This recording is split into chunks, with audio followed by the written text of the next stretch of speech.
You've already learned how to refine the audience for your ads with interest targeting. And in this lecture, we're going to cover the last two options that you have, which is behavior and connections targeting. So let's jump straight in. We're still here in the detailed targeting section in our Ads Create tool, working on the ad set level for our audience.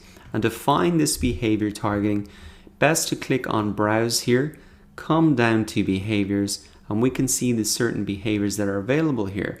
Now, if you want to include people who have these behaviors into your audience, this is how you do it. It's very simple and the same process as our interests.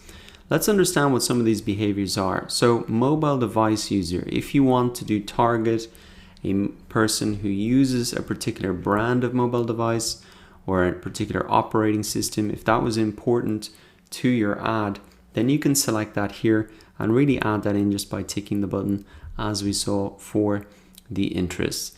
Coming down, let's have a look at some of them other ones here. Travel is quite an interesting one. And for example, you could include people who have returned from a trip 1 week ago.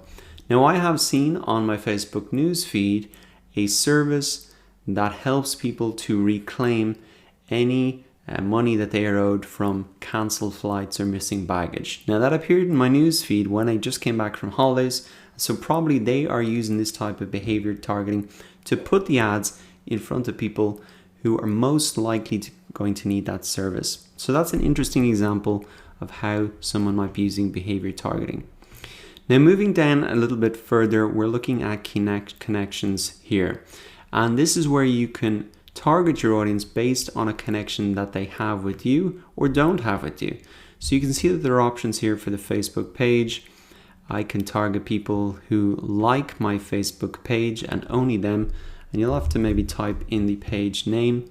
And you can see that my fuel gauge here is dropped right down to 1,000. So the reason is because if I select this option, people who like my page, then it will apply that variable plus all of the other things that I've selected above in order to do that. So that really does narrow your audience. That's not a they like my page and they are the things above. That's they like my page and they meet the criteria above as well. So that's important to understand. I'm going to take that off because it really narrows my audience too much, but you can include people who don't like your page if you're trying to reach new people, etc. and similar options for your app and events. For some reason that seems a little bit hard to click, but I'm sure you'll figure it out. Now, in terms of these behavior and connections, do you need to use them? Probably for this first campaign, they're not as important, but it's just interesting to understand what those options are. I would suggest that you go in, have a look quickly around what those options are. If there are applicable ones, put them in. If not, don't worry about it too much.